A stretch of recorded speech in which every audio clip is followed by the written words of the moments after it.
Hello everyone, this is Ziming and this is my Econ367 Final presentation. Where I look at research, do female officers improve law enforcement qualities, effects on crime reporting and domestic violence, written by Amelia Miller and Carmen Siegel. I approach the research in 5 steps by looking at the background, question, method, outcomes, and eventually the implications of the research that has on the society as a whole. But first, we must look at the background, as this can give us a very good idea of what propelled and what drives the researchers to draw up such research. During the period of 1970s to 1990s, the female officers in the US Department, the number of female officers seen a significant rise, with the numbers almost tripling from 3.4% to 10.1%.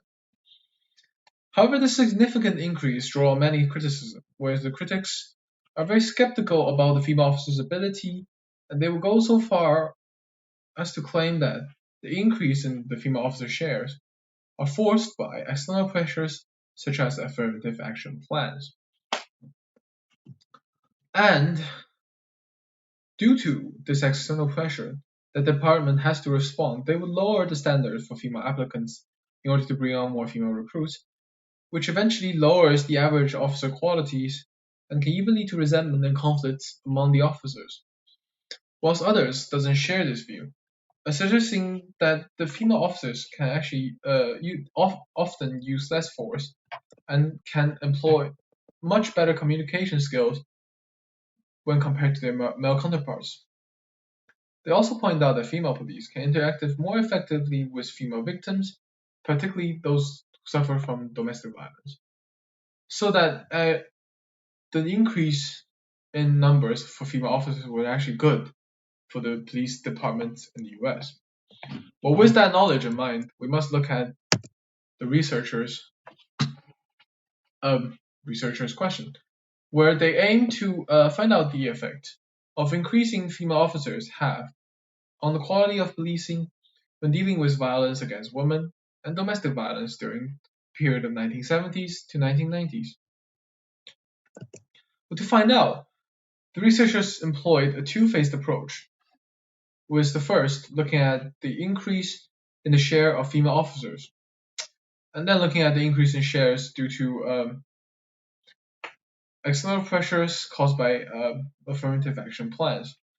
And the second phase will actually provide a very interesting additional benefits to the analysis, as they can look at and examine the effectiveness of female officers when they are trying to integrating into the police department whilst facing more difficulties as they are brought on by external pressures. And the researchers applied both OLS and IB approaches when looking at this problem, with the OLS looking at both the crime reporting rate and domestic violence, and the IB model explored the plausible exogenous variation in the process of female integration.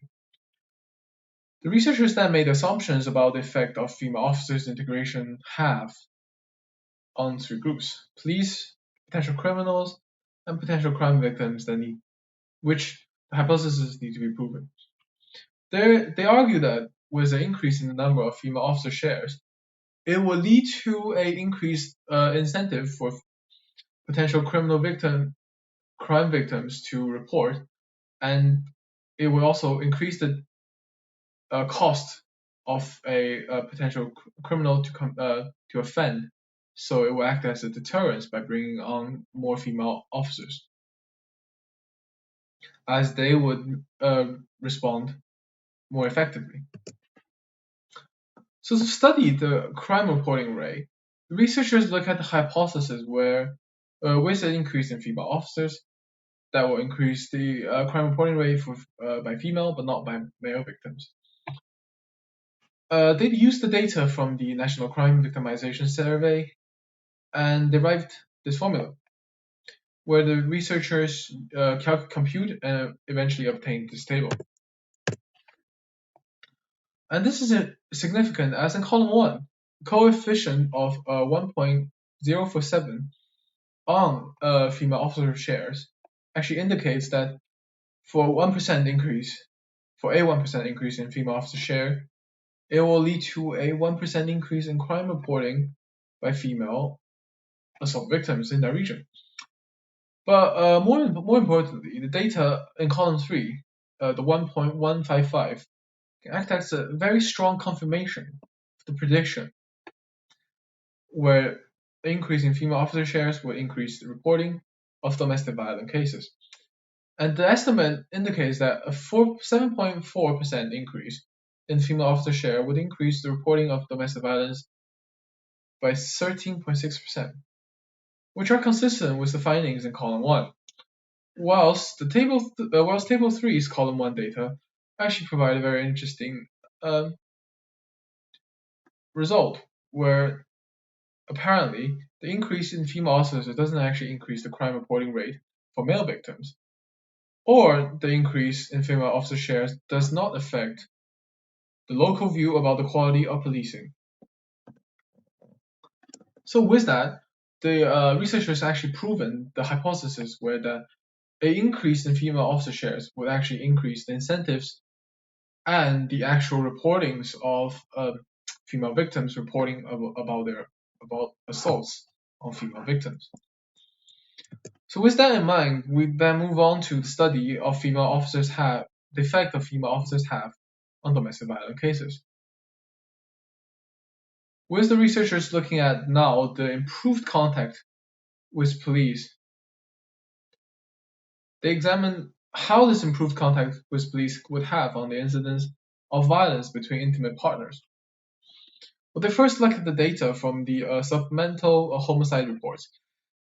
By looking at the table 5, we can conclude that there is a negative and significant relationship between the previous years of female officers' representation in the country and the current years of intimate partner homicide rates for both the male victims in panel B and female victims in section A.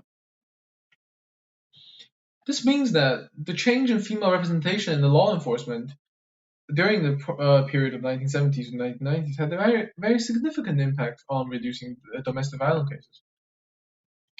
Then the researchers also looked at the effect of female representation had with non-fatal domestic violence cases, where they employed data from the National Health Interview Survey and the National Crime Victimization Survey shown in Table 6. The researchers can still find that a decrease in the domestic violence cases when the increase in female officer shares, when there's an increase in female officer shares in the police departments. And and this is evident with the data from column 3, where there is a significant decline of about 0.00053 per 13% increase in female officer shares. Or we can also examine the data in column 5, where the researchers look at the repeated domestic violence cases, and they concluded that with a 10% increase in female officer shares, the data can suggest a 10% reduction in the monthly rate of the domestic violence cases against current victims. Lastly, the researchers look at the effect of the affirmative action plans. By using the legal database from Miller and using the IV model to only look at the relevant demographics shift in the increase in female officer shares, the IV model found similar results compared to the previous OLS model. In Table 7, the IV coefficient in column 3 hints that the 1% increase in female officer shares caused by affirmative action plans can actually increase the reporting for all assault against women by 1.3%, and all domestic violence cases reporting by 4.5%. Whilst the reduction in intimate partner homicide rates from a OLS model in Table 5 the data are also repeated in the IV model in Table 8, where the IV estimate for alleged female officer shares in the intimate partner homicide regression for female victims is -4.0 in the expanded model that introduced additional crimes control, and -3.1 for the model that used division by year fixed effects. So this all goes to mean that female officers can actually improve the police quality for female victims. And it all goes to show that the quality improvement in the police department can still be achieved even when the increase in female representation was due to external pressures such as affirmative action plans. So what does that mean for society as a whole? Well, the researchers found and concluded that by increasing the female officer shares, even with external factors acting on it, such as affirmative action plans, it can still improve the rate of crime reporting, the incidences, and improve the effectiveness of police department when dealing with female victims. This is important because it can actually potentially act as a new evidence that can lead to change in the police employment policies, which gives them more reasons to bring on more female recruits. And also, this research and their models can also be applied to use as a guideline for other research industries that were predominantly male-dominated before. And that's the end of my presentation. Thank you very much.